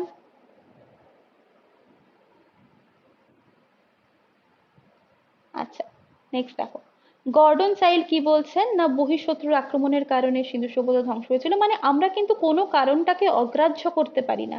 ওকে, এইটা খেয়াল রাখবে। নেক্সট খেয়াল রাখবে কেনেডি বলছে প্রাকৃতিক বিপর্যয়। নেক্সট খেয়াল রাখবে মার্টিমার হুইলার বলছে আর্যদের আক্রমণের কারণে। জলবায়ুগত পরিবর্তন আসে না অতটাও। ওকে, ভূমিকম্পের জন্য রবার্ট সাইকেস, জাস্ট দেখে রাখবে। আর বাকি এগুলো দরকার নেই। এখান থেকে তোমাদের মোস্ট ইম্পর্টেন্ট হচ্ছে বহিঃশত্রুর আক্রমণ, আর্যদের আগমন। ওকে, আর বন্যা। বন্যাটা তোমাদের দিয়ে দেয়, এরকম প্রশ্ন দেয় যে সিন্ধু সভ্যতার ডিক্লিনেশনের পেছনে দায়ী কে? অপশন এ বহিঃশত্রুর আক্রমণ, অপশন বি আর্যদের আগমন, অপশন সি বন্যা, অপশন ডি সবকটি। কি হবে? সবকটি হবে। ঠিক আছে, তো আমরা সিন্ধু সভ্যতায় যাওয়ার আগে প্রস্তর যুগ স্টোন এজের উপরে কিছু এমসিকিউজ আছে, মেন্সে এসেছিল, সেগুলো আমরা একটু সলভ করবো। মানে দাগ দেওয়াই আছে, আমরা একটু দেখে নিই। প্রথমে বলছে আমরা কোথায় প্রাচীন মধ্য নবপ্রস্তর যুগীয় সংস্কৃতি এই তিনটে পর্বই ধারাবাহিকভাবে খুঁজে পাই না বোলান উপত্যকা যেটা। ঠিক আছে, বোলান উপত্যকা যেটা আমরা দেখবো মেহেরগড় সভ্যতা রয়েছে বোলান নদীর তীরে। তো এই উপত্যকাতেই আমরা বেসিক্যালি, বুঝতে পারছি না বলো? হ্যাঁ হ্যাঁ হ্যাঁ, ঠিক। হ্যাঁ, খাইবার উপত্যকা, বোলান উপত্যকা। তো সেই বোলান উপত্যকাতে আমরা প্রাচীন মধ্য নব্য এই তিনটে পর্বই ধারাবাহিকভাবে খুঁজে পাই। এটা গেল। নেক্সট কোয়েশ্চেন দেখো 2 নম্বর কি আছে, কোনটি প্রাচীন প্রস্তর যুগের প্রধান অস্ত্র ছিল না? দেখো দা টাইপের বিষয় পেয়েছি, মাংস কাটার ছুরিও পেয়েছি, হাতে কুঠারও পেয়েছি, অ্যাক্সও পেয়েছি, কিন্তু সেখানে মসৃণ করার কিন্তু কোনো যন্ত্র ছিল না। তারা পাথর ঠুকে ঠুকে করতো। তাহলে প্রধান অস্ত্র ছিল না কি না মসৃণ করার যন্ত্র। ওকে, নেক্সট 3 নম্বর হচ্ছে যে প্রাচীন যুগের ভারতীয় উপমহাদেশের যন্ত্র প্রথম ভারতের কোথায় পাওয়া গেছে? প্রাচীন যুগের ভারতীয় উপমহাদেশের যন্ত্র ভারতের পাওয়া গেছে পাকিস্তানের কোথায় না পোটওয়ার মালভূমিতে। পোটওয়ার মালভূমি। নেক্সট একটা প্রশ্ন তোমাদের করেছিলাম না উইঙ্কি, আচ্ছা এটা কুকুরই হবে, তাহলে এটা আমি একটু পিক বলেছিলাম, এটা কুকুরই হবে, কারণ ওই যে আমরা দেখছিলাম না মিডল স্টোন এজে তারা বুনো যে কুকুরগুলোকে পোষ মানাচ্ছে। তো উইঙ্কির মতে সর্বপ্রথম তারা কোন প্রাণীকে পোষ মানিয়েছিল না কুকুরকে পোষ মানিয়েছিল। কেমন? পিএসসি এই আনসারটাই নেয়। নেক্সট এটা খুব ইম্পর্টেন্ট না নব্যপ্রস্তর যুগের বৈশিষ্ট্য যে ক্যারেক্টারিস্টিক্স আছে সেগুলোর বর্ণনা করেছেন গর্ডন চাইল্ড, এবং তিনি বলেছেন কি না নব্যপ্রস্তর যুগ হচ্ছে একটা বিবর্তনের যুগ। কেমন? তারপরেই তো আমরা ঢুকছি কোথায়, আইভিসিতে ঢুকছি। তাহলে গর্ডন চাইল্ড, তোমাদের এরকম প্রশ্ন না যে জিজ্ঞাসা করলো যে নব্যপ্রস্তর যুগকে বিবর্তনের যুগ হিসেবে চিহ্নিত করেছেন কে না গর্ডন চাইল্ড। ওকে, ব্রোঞ্জ যুগের যে সভ্যতা তার মধ্যে সব থেকে বড় বিস্তৃতি কার ছিল না হারাপ্পান। তোমরা জানো, কোনো ডাউট নেই, যেহেতু সিন্ধু সভ্যতা অপশনে নেই, হারাপ্পান সিভিলাইজেশন আমরা দাগাবো, কারণ সিন্ধুর অল্টারনেটিভ নাম কি হারাপ্পান। তো একদম।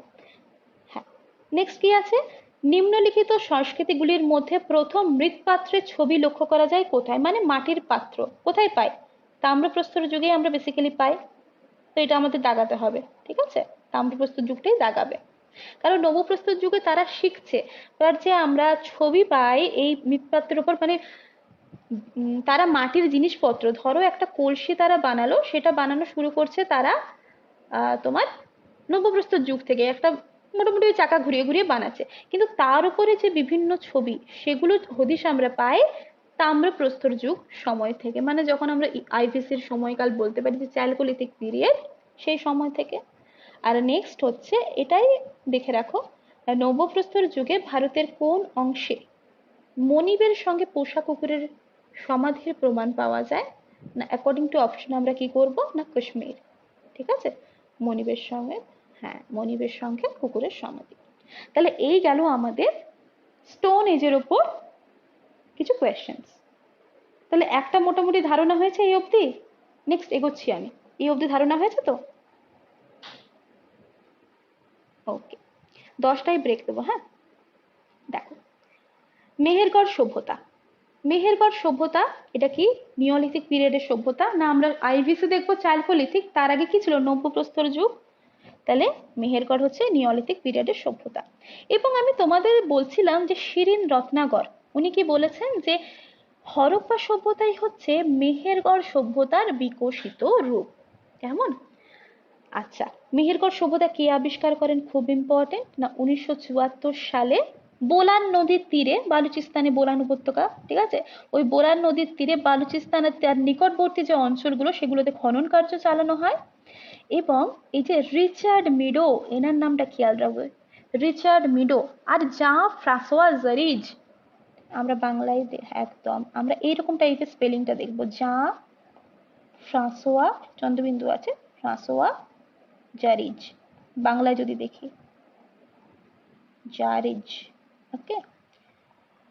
তো এনারা দুজনে মিলে এই মেহেরগড় সভ্যতার হদিশ খুঁজে পান।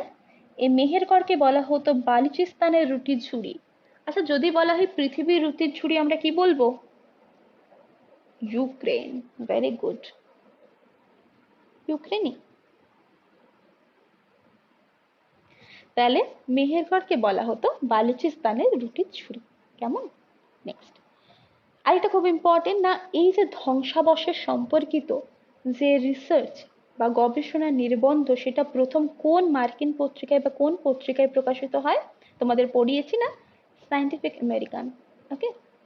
আর মেহেরগড় সভ্যতার আমরা যদি কোনো কেন্দ্র দেখি, প্রত্নতন্ত্র কেন্দ্র, আর্কিওলজিক্যাল সাইট, তাহলে হচ্ছে মেহেরগড় আছে, কোট দিজি আছে, কিলেগুল মোহাম্মদ, মুন্ডিকাক, এই জায়গাগুলো আছে, ওকে।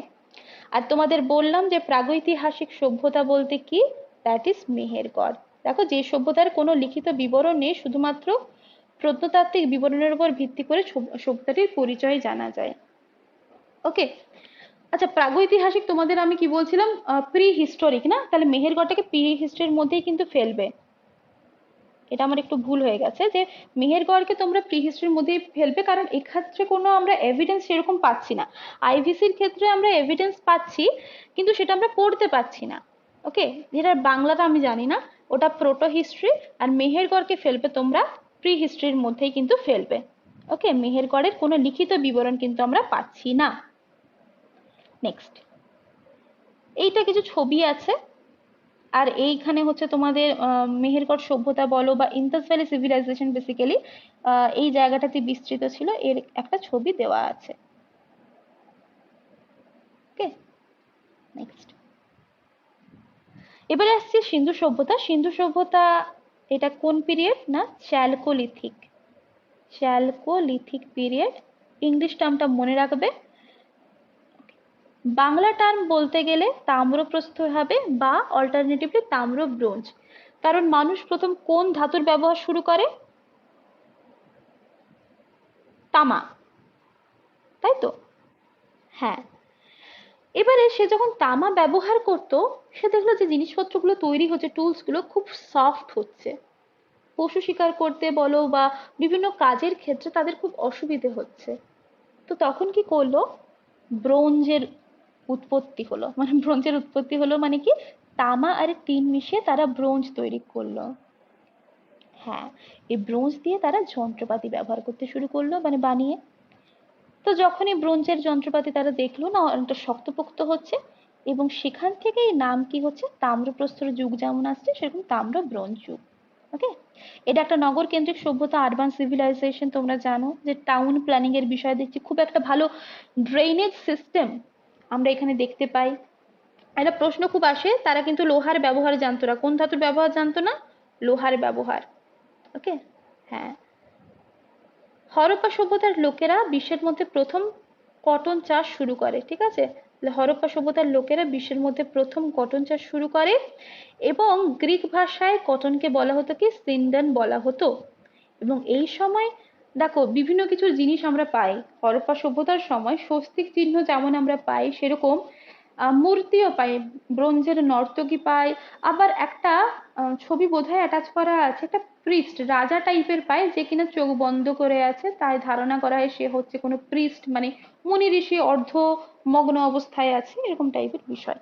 মগ্ন আছে, অর্ধেক ভাবে চোখ বুজে রয়েছে। তো এই স্বস্তিক চিহ্নের নিদর্শন আমরা পাই, এই হচ্ছে স্বস্তিক চিহ্ন। সিন্ধু সভ্যতা ছিল মাতৃতান্ত্রিক, সেই সময় অধিবাসীরা অসত্য, ষাঁড়, আগুন এদের আরাধনা করত।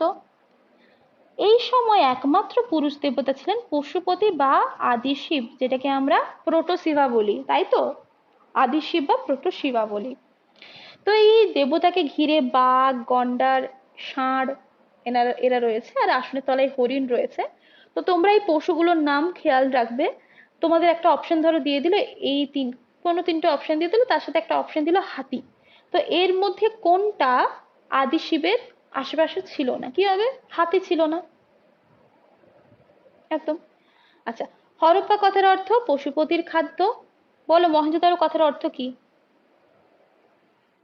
মৃতস্তূপ, একদম, মাউন্ট অফ ডেথ। আচ্ছা, এরা বাণিজ্য করতো জলপথের মাধ্যমে, করতো মিশরের সাথে, স্থলপথে করতো সুমেরুর সাথে, কখনো কখনো জলপথেও হতো, ঠিক আছে? আর এরা দক্ষিণ ভারতে মৈশরের সাথেও কিন্তু ব্যবসা বাণিজ্য করতো। প্রশ্ন এটা থেকে বেশি আসে, খেয়াল রাখবে। আর এর খনন কার্য যেটা শুরু হয় জন মর্শালের তত্ত্বাবধানে শুরু হয়। নেক্সট আমরা দেখবো জাস্ট কয়েকটা সাইট সম্পর্কে, না এরা কোন নদীর তীরে রয়েছে, কবে আবিষ্কৃত হয়, আর যদি কিছু স্পেসিফিকেশন থাকে সেগুলো আমরা দেখবো। না হরপ্পান সিভিলাইজেশন যেটা প্রথম আবিষ্কৃত হয়, সালটা খুব ইম্পর্টেন্ট, 1921। কে আবিষ্কার করেন? দয়ারাম সাহানি।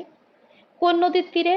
ইরাবতী, যা বা আমরা যেটাকে বলি রবি, রবি বলি বা রাভি বলি, তাই তো?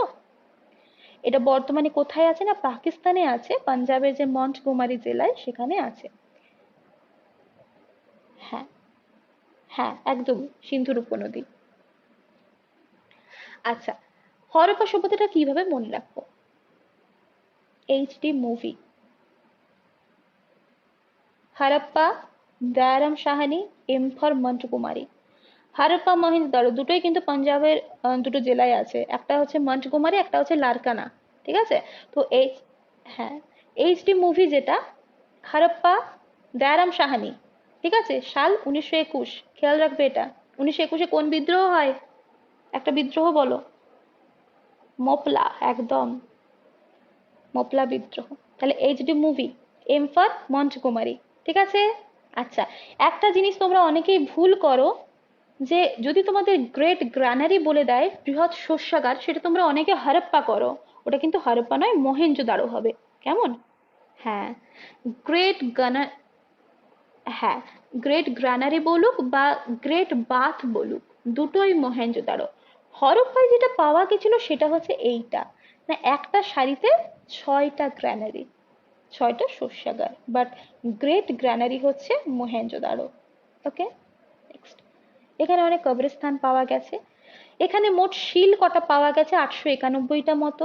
হারাপ্পাকে বলা হয় গেটওয়ে সিটি, এটার মধ্যে দিয়ে তুমি এন্টার করছো, গেটওয়ে সিটি বলা হয়।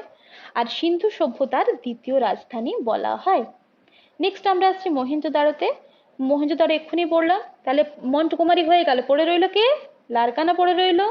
আচ্ছা, রাখাল দাস বন্দ্যোপাধ্যায় 1922, তার এক বছর পরে, কোন নদীর তীরে? সিন্ধু নদীর তীরে। তাহলে মহেঞ্জোদারো হচ্ছে সিন্ধু নদীর তীরে। তাহলে ওটা গেল এইচডি মুভি। এটাকে যদি মনে রাখতে চাও, এইভাবে মনে রাখতে পারো, এমআরএল, ঠিক আছে? মহেঞ্জোদারো, রাখাল দাস বন্দ্যোপাধ্যায়, লারকানা। ওকে, মহেঞ্জোদারোর কথার অর্থ হচ্ছে Mount of death. Okay, Mount of death. যেটা বললাম, এখানে বৃহৎ স্নানাগার, বৃহৎ মানে বৃহৎ শস্যাগার, বৃহৎ স্নানাগার এবং নৃত্যরত মহিলার ব্রোঞ্জের মূর্তি আছে, যেটা নিয়ে পাকিস্তানের সঙ্গে ভারতের ইস্যু হয় যে এটা কার আন্ডারে পড়বে, এই ব্রোঞ্জের মূর্তিটা কে রাখবে, ঠিক আছে? যেখানে আমরা হরপ্পায় দেখলাম 891টা শিল আছে, মহেঞ্জোদারোতে রয়েছে 1398টা শিল। ওকে, এখানে আমরা পশুপতির শিল পাই এবং অনেকগুলো নরকঙ্কালের হদিশ পাই, যেটা থেকে আন্দাজ করা যায় সেখানে হয়তো নরবলিও হতো বা এরকম কিছু বিষয়ও হতো। নরকঙ্কাল বলতে বিভিন্ন মানুষ হয়তো বিভিন্ন কারণে মারা গেছে, অথবা ওই বলির বিষয়টারও একটা আন্দাজ আমরা পাই, কারণ ওই অ্যাজাম্পশন, সবকিছু অ্যাজাম্পশনের উপরে দাঁড়িয়ে। আর তোমাদের আমি বলছিলাম যে ব্রোঞ্জের যে নর্তকী মূর্তি সেটা তো আমরা পাচ্ছি, তার সাথে একটা ওই পুরোহিত বা রাজা টাইপের একটা বিষয় দেখতে পাচ্ছি। কেন রাজা বলছি? না, এর দেখো মাথার উপরে সেই রাজারা পরে না, এরকম টাইপের একটা পেন্ডেন্ট টাইপের ওটা আছে। তার যে গায়ের যে বসনটা, সেটা একটা রাজা রাজা টাইপের। আচ্ছা, আরেকটা হচ্ছে এর যে হাত, বাজু বন্ধনী বলে না, তাবিজ বলা হয়, তো ওইটা আছে। এখান থেকে একটা আইডিয়া নেওয়া হয় যে একজন রাজা বা কিং এর হদিশ আমরা পাই। কেমন? আবার এনাকে প্রিস্ট মানে পুরোহিত কেন বলা হচ্ছে? আচ্ছা, দাড়ি তো পাচ্ছি দেখতেই, প্রিস্ট কেন বলা হচ্ছে? যে এনার যে চোখ সেটা কিন্তু অর্ধ বন্ধ আছে, অর্ধ নিমজ্জিত আছে, সেই জন্য প্রিস্ট বলা হচ্ছে। ইম্পর্টেন্ট কি? এটা স্টিটাইট পাথর দ্বারা তৈরি। ওকে, নেক্সট। নেক্সট আছে চানহুদারো। না, চানহুদারো একমাত্র শহর যেখানে কোনো দুর্গ পাওয়া যায়নি। সিন্ধু প্রদেশের সার্কানদের কাছে আছে, সিন্ধু নদের তীরে। এটা কিন্তু ইম্পর্টেন্ট যে দুর্গ পাওয়া যায়নি। এটা কে খনন করেছেন? এটা ইম্পর্টেন্ট, এনজি মজুমদার এটা খনন করেছেন। সালটা একটু খেয়াল রাখবে, 1931। মানে হরপ্পার 10 বছর পরে চানহুদারো। ওকে, হরপ্পার 10 বছর পরে Chanhudaro, N G Majumdar. Next. Next আমরা দেখ, এটা বই না, এটা আমি স্লাইড তৈরি করেছিলাম। হ্যাঁ, হ্যাঁ দিয়ে দেবো। হ্যাঁ, ইউটিউবে দেওয়া আছে। আর আমি আজকে যেটা এটা মানে মার্চ করেছি, তো কিছু কিছু নতুন অ্যাড করেছি, ওটাও দিয়ে দেবো টোটালটা। হ্যাঁ। আচ্ছা, এবারে আসছি আমরা লোথাল। লোথাল তোমরা জানো একটা ডকইয়ার্ড, কোথায় আছে? গুজরাটে আছে, তাই না? কার তীরে আছে? খুব ইম্পর্টেন্ট। হ্যাঁ, খুব ইম্পর্টেন্ট, এটা ভোগাবা নদীর তীরে আছে। সাবরমতির যে উপনদী, ট্রিবিউটারি ভোগাবা, তার তীরে আছে। এটার খননকারী ব্যক্তির নামটা দেখো, সালটা ইম্পর্টেন্ট না, যদি চাও দেখতে পারো। কেমন? আচ্ছা, এটা হচ্ছে ভারতের প্রাচীনতম বন্দর বা বাণিজ্য বন্দর বলতে পারি। এখানে আমরা ধান চাষের একটা হদিশ পাই। ওকে, এটা কিন্তু সবগুলোই বেশিরভাগই ওই তোমরা জানো কিসের কারণে ধ্বংস হয়েছে। তো লোথালে যেহেতু জলের একটা বিষয় আছে, তো বন্যার ফলে ধ্বংস হয়। আর এখানে যুগ্ম কবর পাওয়া যায়, বিভিন্ন পারস্য উপসাগরের শিল পাওয়া যায়, আগুনের বেদি পাওয়া যায়। কেমন? এবার আসছি কালীবঙ্গান। প্রথমেই যেটা মাথায় আসে না, এর অর্থ কি? এর অর্থ কি? কালো চুড়ি বা কালো বালা। হ্যাঁ, এটা রাজস্থানে আছে, হনুমানগড় জেলায়। কোন নদীর তীরে? ঘরঘোড়া বা ঘাঘর নদীর তীরে। এটা কিন্তু প্রাচীনতম ভূমিকম্পের নিদর্শন। এখানে আমরা উটের হাড় পাই, লাঙ্গলে চষা জমি পাই, মেসোপটেমিয়ান শিল পাই, আগুনের বেদি পাই, কাঠের লাঙ্গল খেয়াল রাখবে। কেমন? ক ফর কালীবঙ্গান, ক ফর কাঠের লাঙ্গল। আর কোন নদী, অর্থ কি, অবস্থান কোথায়, এগুলো খেয়াল রাখবে। নেক্সট আসছে আমরা সুরকোটাটা, যেখানে কিন্তু ঘোড়ার হাড়ের কঙ্কাল পাওয়া গেছে। দেখো, তোমাকে যদি প্রশ্ন করে যে এর মধ্যে কোন পশুর কথা আমরা জানতে পারি না, তুমি দেখবে ঘোড়া আনসারটা নিচ্ছে, তো ওক্ষেত্রে তুমি ঘোড়া আনসার করবে। কিন্তু সুরকোটাটায় আমরা দেখি কি ঘোড়ার কঙ্কাল পাওয়া গেছে। ওকে, এটাও ভোগাবার তীরে, দেখার দরকার নেই। কোথায় আছে? না, গুজরাটে আছে। ইম্পর্টেন্ট, কোন রাজ্যে আছে। একটা প্রশ্ন দেয় যে চারটে জায়গা দিয়ে দিল, সাপোজ ধোলাভিরা, সুরকোটাটা, লোথাল, বানোয়ারি, এর মধ্যে কোন জায়গাটা গুজরাটে নেই? কি হবে? বানোয়ালি। বানোয়ালি কোথায়? হরিয়ানা। ভেরি গুড, ঠিক আছে। হ্যাঁ।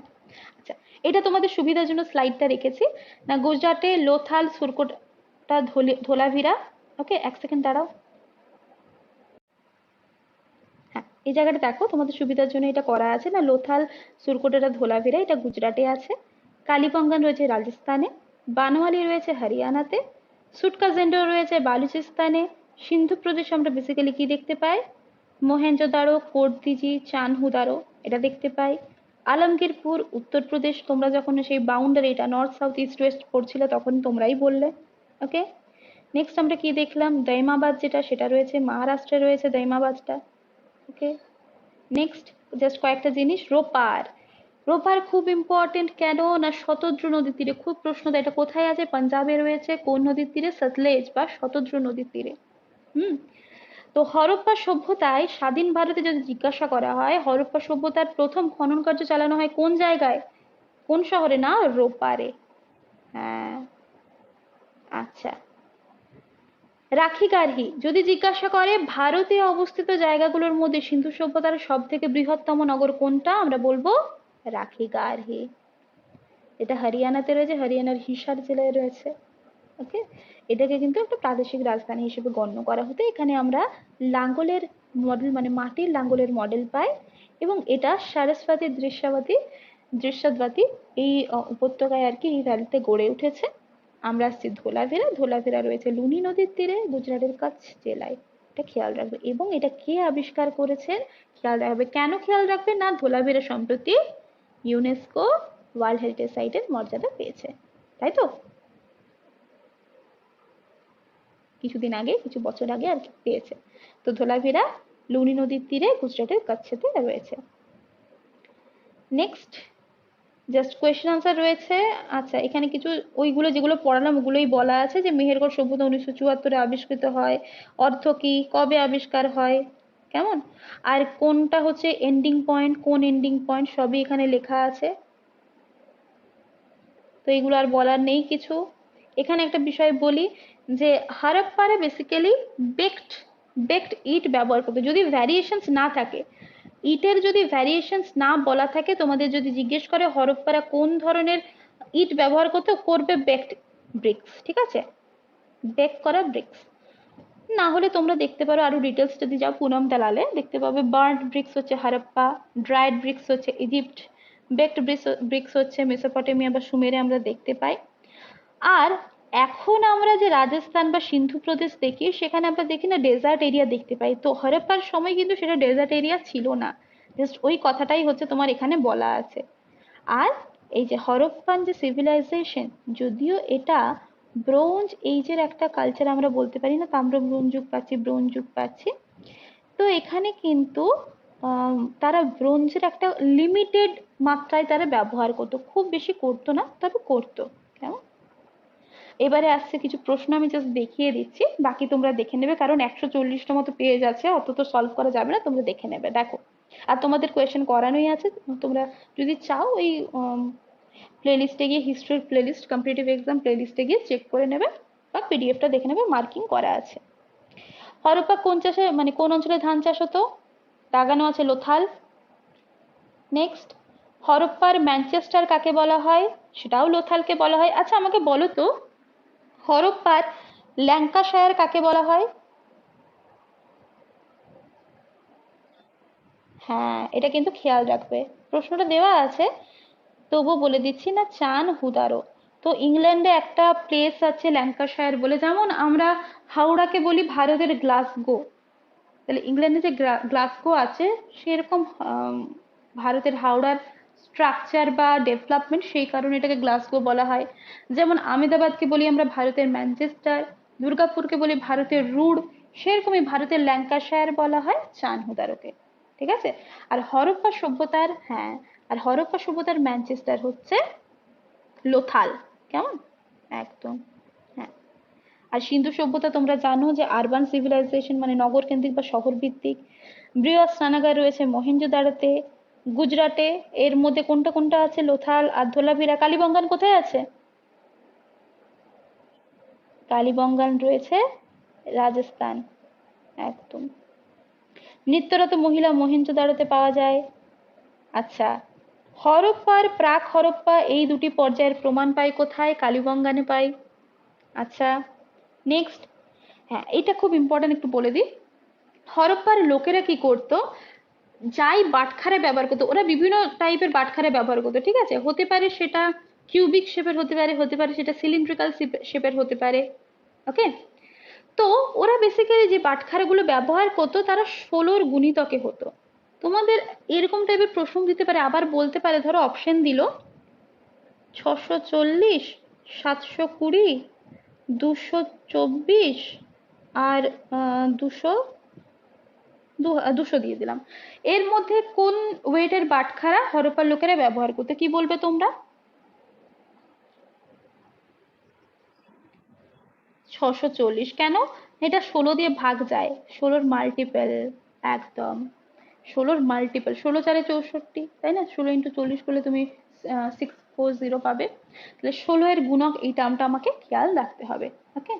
আচ্ছা আরেকটা বিষয় বলে দিই, খেয়াল পড়লো, সিন্ধু সভ্যতার, শুধু ভারতের কথা বলছি না, হ্যাঁ, ভারত পাকিস্তান সব জায়গা মিলেই বলছি, যদি বলা হয় সিন্ধু সভ্যতার সব থেকে বড় শহর কি বলবে? মহেঞ্জোদারো, ওটা ভারতে, রাখিগিরি ভারতে। আমি জিজ্ঞাসা করলাম যে সিন্ধু সভ্যতার ওভারঅল সব থেকে বড় শহর হচ্ছে মহেঞ্জোদারো, আমাকে বলো সিন্ধু সভ্যতার সব থেকে ছোট শহর কোনটা? হ্যাঁ, এটা ছোট শহর হচ্ছে আল্লাদিনো। এটা কিন্তু একটু নোট ডাউন করে নাও, সব থেকে সিন্ধু সভ্যতার ছোট শহর হচ্ছে আল্লাদিনো। ওকে, চলো এবার না, লোথার আনসার বলিনি, ওটা আমি বললাম যে ওটার আনসার হচ্ছে মহেঞ্জোদারো। হ্যাঁ, প্রশ্ন হচ্ছে সিন্ধু সভ্যতার সব থেকে বড় শহর কোনটা, না মহেঞ্জোদারো। ঠিক আছে, আর যদি ভারত বলতো তাহলে ওটা করতাম রাখিগাড়ি। ওকে, ভারতে অবস্থিত হলে রাখিগাড়ি। হ্যাঁ, আচ্ছা, এই সময় তোমরা দেখবে যদি একটা আরেকটা কয়েকটা বিষয় বলে দিই না, রংপুরে যেখানে আমরা ধানের আম, তুষের হদিশ পাই। হ্যাঁ, তো রংপুরে কিন্তু কোনো মাতৃদেবীর পুজো হতো না। ওকে, আর সিন্ধু সভ্যতায় বিভিন্ন ব্রিক্স, বিভিন্ন ইট ব্যবহার করা হতো। তো এটা পরে মেনশন করা আছে যদিও, যে ওই ব্রিক্স যেগুলো ব্যবহার করা হতো তার লেন্থ বলো, লেন্থ আর উইডথ মানে ব্রেড আর কি, দৈর্ঘ্য প্রস্থ আর উচ্চতা, ধরো আমি এইচ দিলাম হাইট, এর রেশিওটা খেয়াল রাখবে 4:2:1। এই রেশিওটা খেয়াল রাখবে, দৈর্ঘ্য বড় 4, প্রস্থটা আরেকটু ছোট 2, হাইটটা আরেকটু ছোট 1, তো 4:2:1 এই হচ্ছে তার রেশিও। কেমন? চলো নেক্সট কোয়েশ্চেন তো একটা দেখে নি। না, মেসোপটেমিয়ার অধিবাসীরা সিন্ধুদেরকে মেলুহা বলতো। বেসিক্যালি এই রেসপেক্টটা মানে এই কোয়েশ্চেনটা কি রেসপেক্টে বলো তো, একটা জায়গার সন্ধান পাওয়া যায়। হ্যাঁ, যদি আমরা ভারতের এই জায়গাটা দেখি, এইরকম জায়গায়, এইরকম জায়গায় একটা মেলুহা বলে প্লেস পাবো। তো এই মেলুহা অধিবাসীদের সাথে সিন্ধু প্রদেশের লোকেদের একটা বেশ ভালো সম্পর্ক ছিল। তো মেসোপটেমিয়ার অধিবাসীরা সিন্ধুদেরকে কি বলতো, মেলুহা। তো মেলুহা অপশন দেখলে তোমরা ওটা দাগিয়ে দেবে। ওকে, নেক্সট চলো, নেক্সট হচ্ছে বানওয়ালি হরিয়ানা। তোমরা জানো সবাই, এটা তোমরা আনসার করেছো। সিন্ধু মানুষের বেশিরভাগ অলংকার ব্যবহার করতো কি দিয়ে, মানে উপরোক্ত যা যা মেনশন করা আছে সমস্ত কিছু কিন্তু সিন্ধু সভ্যতার লোকেরা তাদের গয়নাতে ব্যবহার করতো, এই বিষয়। ওকে, আচ্ছা এখানে একটা বিষয় বলে দিই, যে সিন্ধু সভ্যতা বিভিন্ন জায়গা থেকে বিভিন্ন কিছু আমদানি করতো, যার মধ্যে খুব ইম্পর্টেন্ট যেগুলো আমি বলে দিচ্ছি। তারা গোল্ড, লিখে রাখো এটা, গোল্ড আমদানি করতো। হ্যাঁ, এটা খেয়াল রাখবে, আফগানিস্তান। ওকে, আচ্ছা, গোল্ড বলো, সিলভার বলো, আর টিন, এই তিনটে আফগানিস্তান। আরো কিছু আছে, তো মেইনলি আফগানিস্তান খেয়াল রাখবে। কেমন? তামা রয়েছে বালুচিস্তান থেকে, এবং বিভিন্ন যে প্রেস্টিজিয়াস স্টোন গুলো হয়, প্রিসিয়াস যে স্টোন গুলো, সেগুলো তারা পশ্চিম ভারত থেকে আমদানি করতো। তো মেইনলি এই জায়গাটা খুব ইম্পর্টেন্ট, আফগানিস্তান থেকে আমদানি করতো গোল্ড, সিলভার আর টিন। আর কপার হচ্ছে বালুচিস্তান, অনেক ক্ষেত্রে রাজস্থান থেকেও আমদানি করতো। যাই হোক, বালুচিস্তানটা খেয়াল রাখবে, ভারতের বাইরে। ওকে, আর প্রিসিয়াস স্টোন, মূল্যবান পাথর আমদানি করতো পশ্চিম ভারত থেকে। কেমন? চলো, রংপুর গুজরাটে অবস্থিত, রোপার পাঞ্জাবে অবস্থিত। কোন নদীর তীরে রোপার?